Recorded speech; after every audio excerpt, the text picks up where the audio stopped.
말씀은 요한복음 8장이 되겠습니다.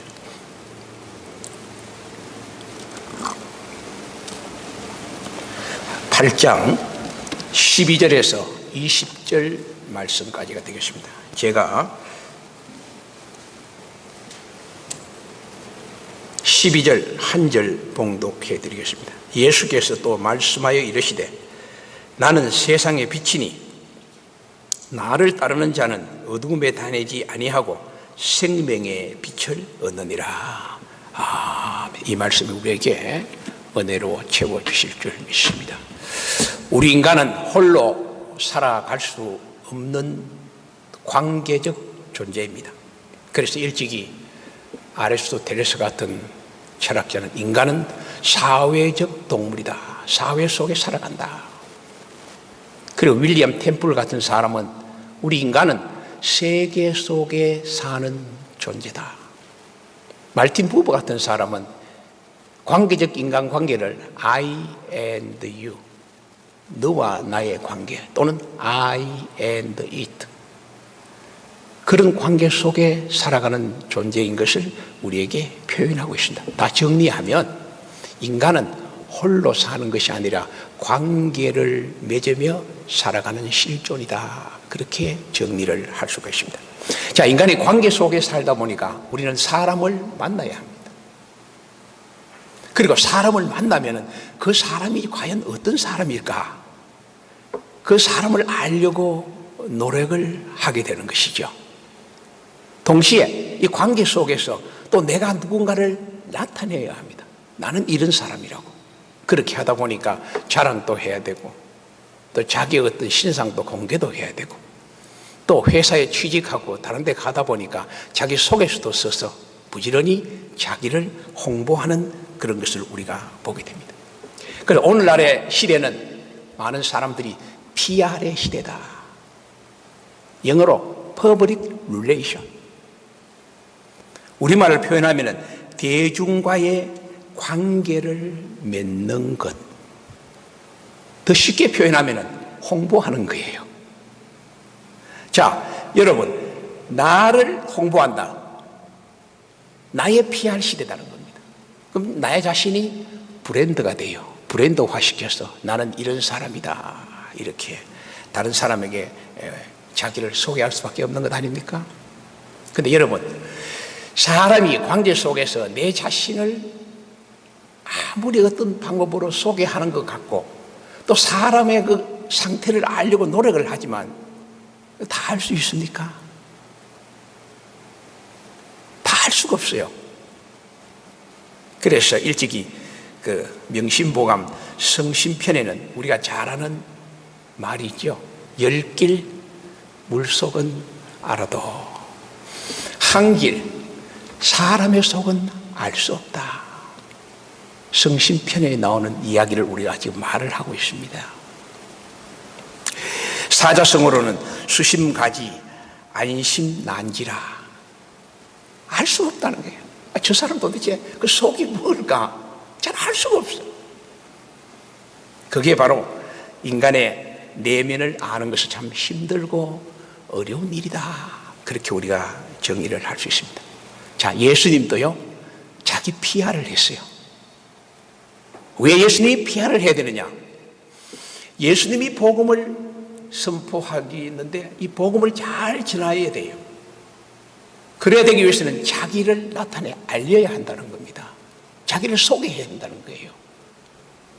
자기를 따르지 않는 사람들에게는 물론이지만 따르는 사람들에게도 내가 누군가를 확신을 심어줘야 돼요. 그러기 위해서는 내가 누군가를 예수님도 분명히 PR해야 된다. 알려야 된다. 그런 이야기입니다. 성경을 통해 보면 예수님은 자기 소개를 다양하게 했어요. 가장 많이 자기를 소개한 것은 예수님의 직접적인 입술을 통해서 내가 이런 사람이다 하는 것을 소개를 했고요. 그래도 잘 안 되니까 수많은 기적들을 행하여서 하나님의 아들임을 알리기 시작했습니다.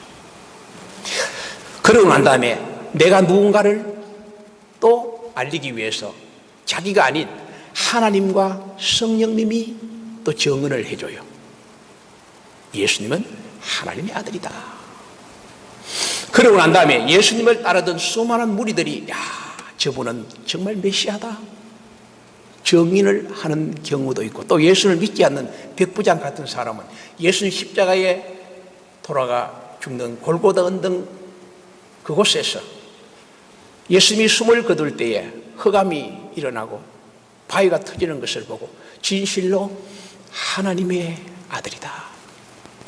그리고 수많은 무리들이, 예수님을 따르는 무리들이 예수님의 하나님의 아들이신 것을 증언으로 나타나고 있습니다.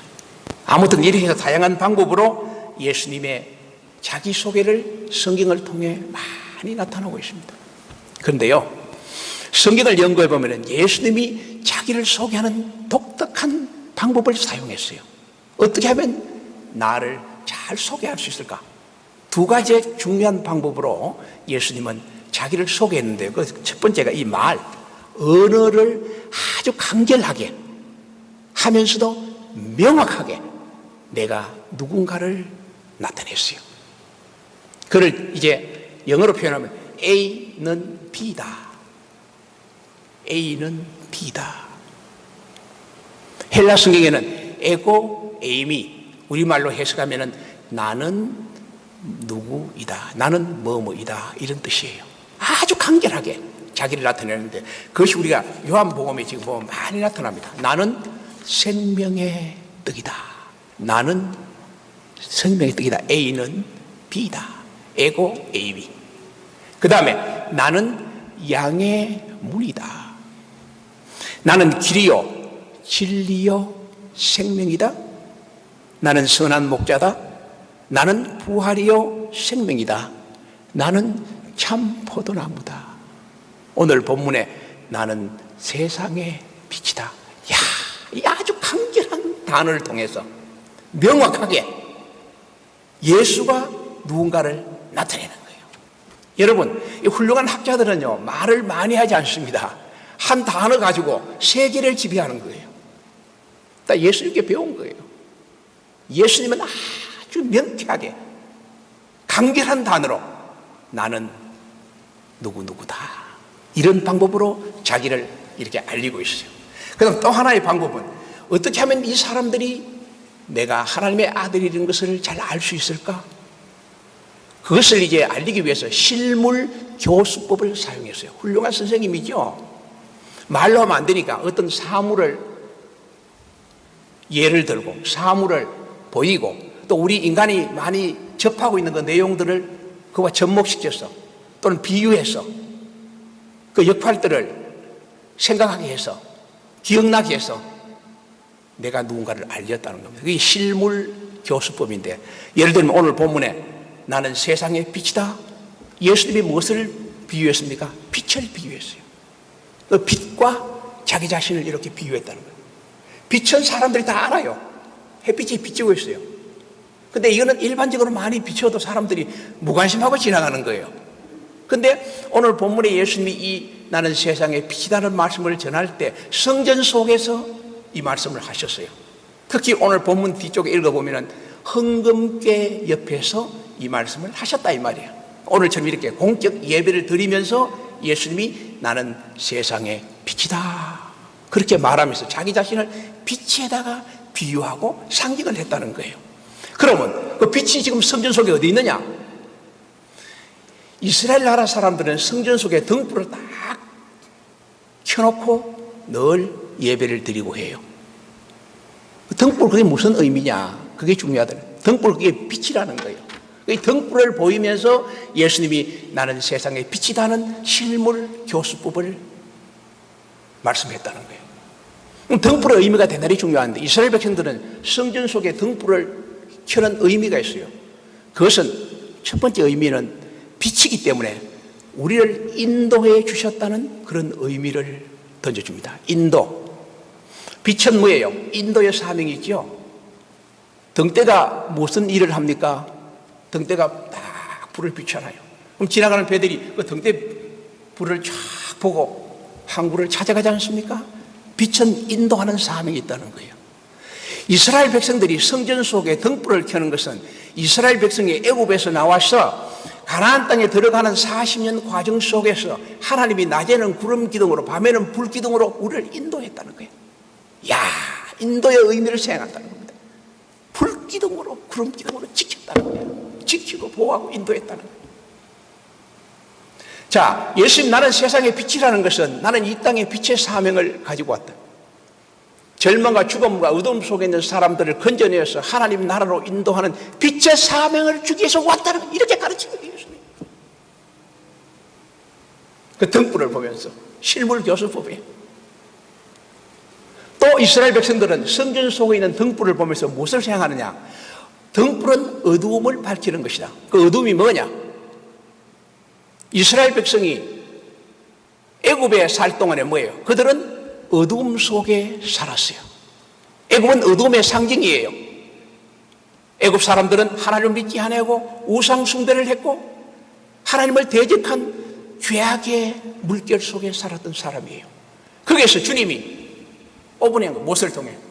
엑스도스, 뽑아냈다는 거예요. 어두움의 생활에서 빛의 세계로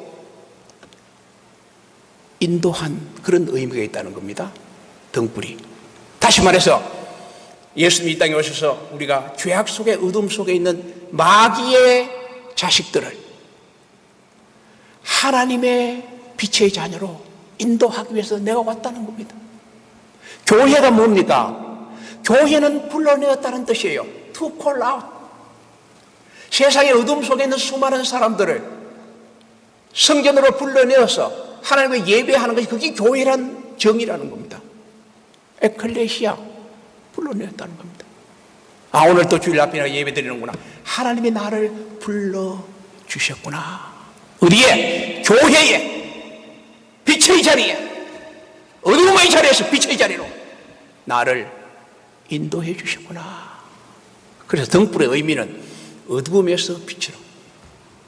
그 다음에 이 이스라엘 백성들은 성전의 등불을 보면서 무엇을 생각하느냐? 새로운 생명을 생각해요. 죽어야 마땅하는 우리 애굽에 살던 우리를 하나님이 인도해 주셔서 우리 자손들을 마지막에는 가나안 땅으로 들어오게 한 것은 구원의 상징적 의미가 있습니다. 구원의 의미가 있습니다. 새 생명을 주셨다는 겁니다. 여러분, 빛은 생명을 만드는 거 아닙니까? 식물들이 꽃이 피고 열매를 맺는 것은 빛의 광합성 작용을 통해서 열매를 맺는 거예요. 그러므로 예수님은 내가 생명을 주는 사람, 오늘 본문에 생명의 빛으로 왔다는 거예요. 이런 의미를 생각하면서 주님은 등불을 실물 교수법으로 사용해서 나는 세상의 빛이다. 참 멋지게 가르치죠. 우리 예수님 참 최고의 티칭이야. 지난 시간에 설명했지만 예수님 뭐래? 나는 생수라 그랬어요. 생수. 그럼 명탕 생수라 그랬느냐? 아니에요. 역시 실물 교수법을 사용한 거예요. 장막절이 지날 때, 마지막 때 이스라엘 백성들이 12마일 떨어진 그곳에 실로암의 물을 떠서 그 물을 사람들이 가지고 와서 성전에 가서 붓지 않습니까? 사람들은 물을 이해하고 있어요. 그런데 너희들이 성전에 붓는 물이 참물이 아니라 내가 물이다, 생수다, 그렇게 가르치는 거예요. 얼마나 우리 예수님은 이 실물 교수법으로 기가 막히게 자기 자신을 가르치는 그런 모습을 보게 됩니다. 이제 다시 본문으로 돌아와서 보십시다. 너희는 나는 세상의 빛이다. 나를 따르는 자는 어두움에 다니지 아니하고 생명의 빛을 얻는다. 자, 중요한 이야기입니다. 이 말씀이 오늘 설교의 핵심이죠. 예수님 자신을 이 땅에 온 생명의 빛으로만 말씀한 것이 아니라 나는 빛 가운데서도 참 빛이라는 거예요. 세상의 태양이나 등불, 이 빛하고 비교할 수 없는 참 빛이라는 거예요. 왜 그렇습니까? 하나님의 빛을 만들었으니까. 그건 내가 만든 거야. 그러니까 너희들이 나를 따르면 참 빛을 얻는다는 거예요. 참 빛을 통해 무엇을 얻어요? 생명을 얻는다. 참 놀라운 선포를 하시면서 내가 참 빛이라는 말을 선포함과 동시에 또 내가 참 빛이라는 것을 너희들에게 증명시켜 주겠다. 정인이 있다. 이렇게 하면서 성전의 바리새인들 앞에서 가르칩니다. 그래도 바리새인들 잘 믿지 않아요. 그러니까 너희들이 잘 아는 율법의 방법으로, 율법에는 어떤 것을 결정할 때는 꼭 두 명의 정인이 필요하다는 걸 내가 알고 있다. 내가 이 땅에 생명의 빛으로 왔고 참 빛이라는 것을 증명하기 위해 두 사람 정인을 너희들에게 알려주겠다. 너희들 방식대로, 율법의 방식대로. 그 두 명의 정인이 누구냐? 그 외에도 더 많아요. 가장 큰 대표적인 두 분의 정인은 하나님과 성령이라는 겁니다. 자, 하나님과 성령은 이스라엘 백성들이 너무 잘 알아요. 특히 그 당시에 요단강에서 수많은 사람들이 세례 요한에게 가서 세례를 받았어요. 예수도 받았어. 그때 어떤 현상이 일어났습니까? 예수님이 세례를 받을 때 예수님 머리 위에 성령의 비둘기가 임했고 하늘의 음성이 들렸어. 이는 내 사랑하는 아들이요 내 기뻐하는 자다. 너희는 저 말을 들으라. 거기 무리들이 다 모여 있었어요.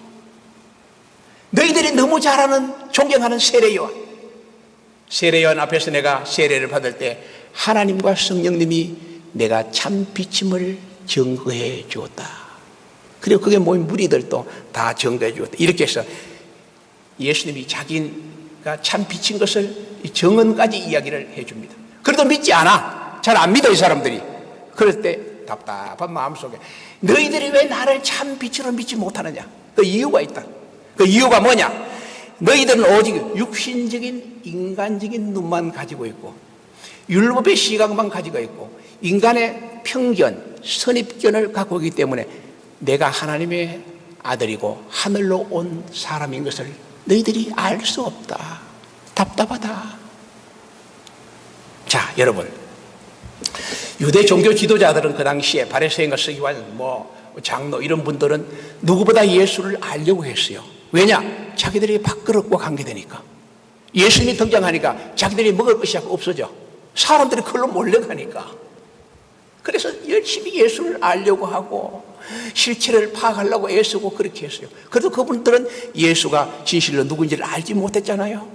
그 이유를 예수님이 지적하는, 너희들이 인간의 생각으로 나를 보고 율법의 눈으로 나를 보고 편견으로 나를 보기 때문에 너희들은 나를 알지 못한다. 그 중에 중요한 이야기, 편견, 선입견, 이게 참 중요합니다. 유대 지도자들은 예수를 어떻게 바라보느냐?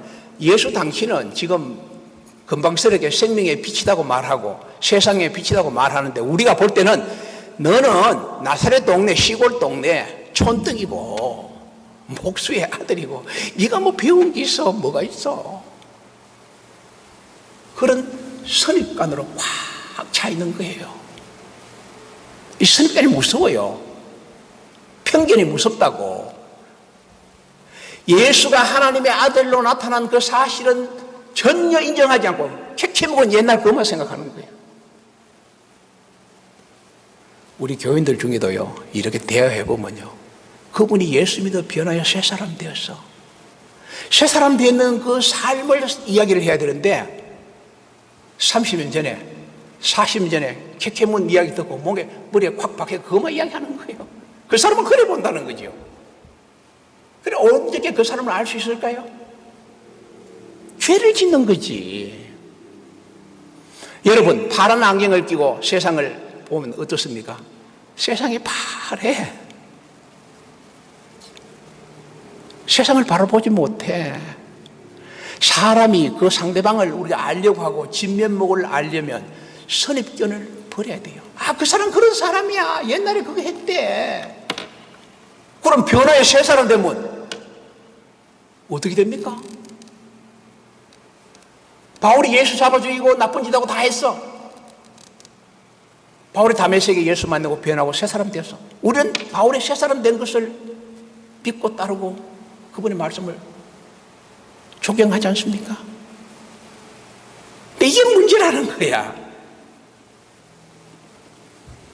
선입견, 편견 이거 갖고 있으면 예수도 잘 못 믿어.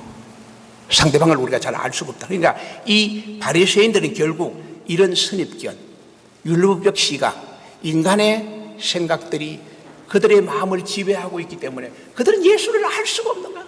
결국 뭡니까? 예수를 배척하고 예수를 대적하고 예수를 십자가에 못 박는 큰 죄를 범하는 그러한 무리들이 그 당시에 바리새인과 서기관들이었다.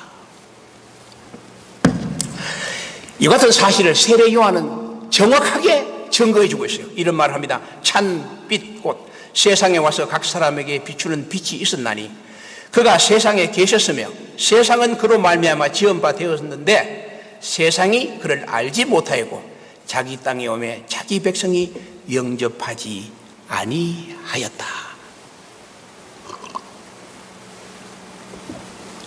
오늘날도 마찬가지예요. 진실로 예수를 잘 믿는 사람은요, 편견 다 내려놓아야 돼. 내가 좀 알고 있는 지식, 경험, 그 안경, 그 프리즘으로 예수를 보면 안 돼요. 또 사람을 진실로 알려면 그 사람의 과거가 어떻고 그게 몰입해버리면 그 사람의 변화된 그분을 알 수가 없어. 어떻게 해야 되겠습니까? 편견, 선입견, 주님 앞에 나오면 다 내려놓아야 돼. 나의 지식, 나의 경험, 그 조그마한 거 다 내려놓아야 돼. 그게 뭐 대단하냐고. 해 아래 새 것이 없다고 주님 말씀하셨는데 다 내려놓아야 돼. 그러면서 주님, 죄인이 왔습니다.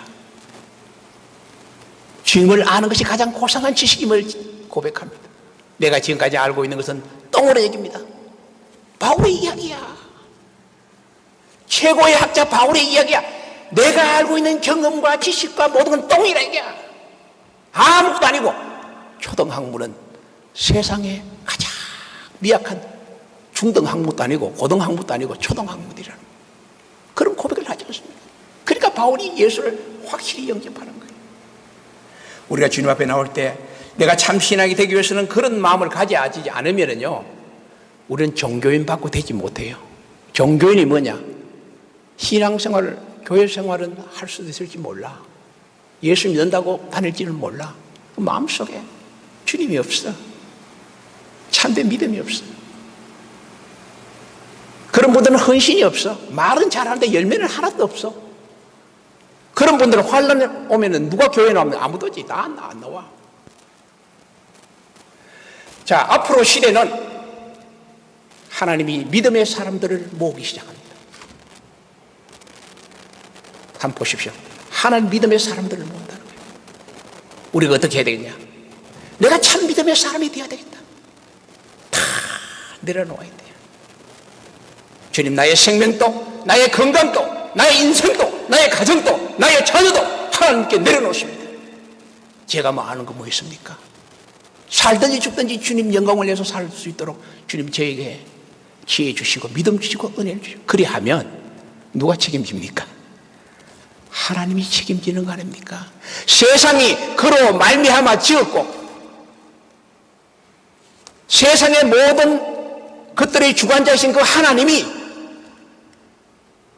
미물 같은 수많은 인생들의 관리를 하지 않겠습니까? 그래서 성경은 택한 백성을 눈동자같이 보호한다 그랬어요. 이게 축복의 원리라는 거예요. 이게 은혜의 원리라는 거예요. 우리는 종교인이 되어서는 안 됩니다. 내 마음속에 살아 역사하는 하나님과 늘 교제하고 동행하며 그분을 확실히 믿어야 돼. 그래야 능력을 받고 지혜 받고 권능을 받고 은혜 받고 건강의 축복도 받지. 나의 선입관 다 내려놓으십시오. 나의 지식, 나의 경험, 나의 판단, 나의 새파란 안경들 다 내려놓으시고 말씀을 잡으십시오. 순종하십시오. 여기에 승리의 비결이 있습니다. 자, 세상의 바리새인들은 자기들이 예수 그리스도를 바로 알지 못했어요. 우리는 오늘 본문을 통해 어떻게 진실로 하나님을 믿는 복된 성도들이 되어야 될까? 승리하는 성도가 되어야 될까? 세 가지 중요한 메시지를 내가 전달하겠습니다. 첫 번째는요, 예수님을 믿되 따라가는 성도가 되어야 돼요. 오늘 본문에 보니까 예수님 뭐라 했어요? 나를 믿는 자란 말을 사용하지 않고요, 나를 따르는 자는, 그렇게 예수님이 표현했어요. 왜 주님이 그렇게 말씀하셨어요? 이 바리새인들은요, 자기들이 다 율법하고 자기들이 다 거룩하고 자기들이 의롭다고 주장하는 사람들이에요. 말은 잘해. 바리새인들은 행동이 없어. 속에는 거짓말만 하고 꽉 차 있는 거야. 그러니까 예수님 답답하죠. 야, 나를 믿는 자는 나를 따르는 것이라는 거야. 바른 믿음이 뭐냐? 믿는 바를 따라갈 줄 알아야 되는 거야. 주여 믿습니다. 할렐루야. 그거 뭐 100%하면 뭐합니까? 따라가지 못하면 그건 믿음이 아니죠. 내가 제일 잘 믿고 내가 기도도 제일 많이 하고 내가 다 잘하는 것이 떠드는데 예수 따라가지 않아. 그건 헛믿음이지. 예수는 그런 믿음 주신 적이 없어요. 그 믿음 아니라고. 왜 주님이 나를 따르는 자는 생명에 거한다 했습니까? 끝까지 주님을 믿는 바를 따라가는 성도가 되어야 한다, 그런 이야기예요. 중요한 예수님의 메시지입니다. 주님이 십자가 지실 때 주님의 제자들도 어떻습니까? 나중에 회개 많이 했죠. 예수님 제자들 회개 많이 했습니다. 십자가에 매달리니까 두려움에, 그 다음에 믿음이 행한 믿음이 부족해서 다 숨었어요. 왜냐? 로마 병정에 걸리면 자기도 죽을까 싶어서 숨었다는 거야. 그런데 누가 예수님을 따라갔습니까? 골고다에 세 여인이야. 세상에 가장 부족한 세 여인들. 그들은 진실로 예수를 믿고 자기가 살아감의 인생의 의미를 깨달은 여인들이에요. 참 부족한 사람들이에요. 예수님이 그를 인정해 준 거예요. 그 감격 속에 살아갔던 그 세 여인들은 골고다 언덕에 예수님이 돌아가신 현장에 따라갔어요. 끝까지 따라갔어요. 부활한 주님이 누구에게 나타났습니까? 그 여인들에게 나타났어. 제일 먼저 놀라운 축복이죠. 놀라운 축복이죠. 제자들이 나타난 거 아닙니다. 끝까지 주님을 따라간 사람, 그 여인들을 만났습니다. 진실로 헌신 있는 사람, 모략을 가지고 예수님의 시체에 바르려고 달려갔던, 자기의 가장 귀한 것을 예수님의 시체에 바르려고 했던 그 여인의 아름다운 신앙들, 진실로 따르는 사람들이에요. 그 사람들에게 예수님이 제일 먼저 나타난 거예요. 축복의 여인들이 아닙니까? 놀라운 축복의 여인들이었습니다. 예수님의 제자들이 숨고 두려워하고 끝까지 따라가지 못하다가 그들이 얼마나 회개했습니까? 오순절 마가다락방에 성령을 받을 때 그 핵심은 그들이 죽도록 회개한 거예요. 하나님 앞에. 주여, 정말 우리가 잘못했습니다. 주님의 제자들은 말할 수 없는 통회와 회개를 한 거예요. 그때 주님이 성령을 주신 거예요. 성령을 주신 거예요. 그래서 주님의 제자들이 다시 순교하면서 복음을 전하지 않습니까? 성도 여러분, 믿음에는 공짜가 없습니다. 예수님 무슨 말 했습니까? 심는 대로 거두겠다. 여러분 심으십시오. 하나님을 향한 나의 뜨거운 사랑을 심으십시오. 나의 헌신을 심으십시오. 나의 고백을 심으십시오. 여러분 통장에 돈 나오니까 디파지 하니까 참 좋죠. 야, 오늘 얼마 올라갔네. 야, 나 돈 얼마 있다. 하늘나라에 디파지 해야 됩니다. 공짜 없습니다. 공짜 없습니다. 하늘나라의 디파지는 여러분의 삶 속에 필요할 때 하나님이 축복해 주십니다. 내가 무엇을 해야 되며 어디로 가야 되며, 주님 내가 지금 갈등하고 힘들고 있습니다. 어떻게 해야 됩니까? 그때 주님이 인도한다니까. 절대 주님은 공짜가 없습니다. 그래서 하나님이 먼저 그의 나라와 그의 의를 구하라는 말씀 아닙니까? 내가 이 모든 것을 준다고.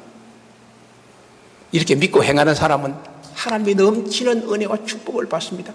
주님 그만 주세요. 너무 많아요. 그렇게 할 정도로. 구원이 무엇입니까?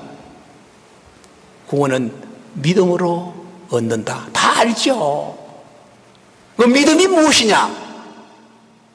그 믿음이 어떤 믿음이냐 이거예요. 주여 믿습니다. 아멘. 나 구원받았다. 그거 아닙니다. 성화되는 그 믿음, 끝까지 마지막까지 주님을 따라가는 그 믿음, 그게 믿음이야. 새 여인처럼 그분에게 하나님 믿음 줍니다. 다른 사람 의식할 필요도 없어요. 다른 편견 가질 필요 없어요. 다른 지식 가질 필요 없어요. 내가 하나님과 사이에 끝까지 믿음을 따라가는 사람, 그들에게 하나님이요 승리하게 합니다. TV 보는 거 이렇더라고요. 왜 전염병이 코로나 잘 걸리느냐? 담배한 사람 안 걸려요. 여러분, 담배한 믿음 가지고 인간 해야 될 도리 다 하면서 당당하게 사세요. 거기에 승리가 있습니다. 그게 하나님의 도움입니다. 그걸 못한다는 거예요. 성도 여러분, 믿음은 값싼 믿음이 아닙니다. 값비싼 믿음입니다. 값비싼 믿음이 뭐냐? 예수 그리스도 하나님이 나를 위해 십자가에 그 값을 지급했다는 거예요. 지급했다는 거예요. 우리 수도교회 성도님들은 앞으로 정말 믿음의 성도들로 다 세워져야 합니다. 그래서 하나님의 은혜의 축복을 받고 확실한 구원의 승리자로서 이 땅에서도 주여 감사합니다. 어떤 역경과 환난 속에서도 두려움이 없이 당당하게 살아가는 하나님의 백성들, 앞으로 그렇게 양육해야 됩니다. 이게 한국 교회의 목회자들의 사명이라. 그렇게 살아가야 돼요. 그런 성도 되기를 주의 이름으로 축복합니다. 그 다음에 어떻게 살아야 합니까? 어둠 속에 살지 말고 빛의 삶을 살아야 한다.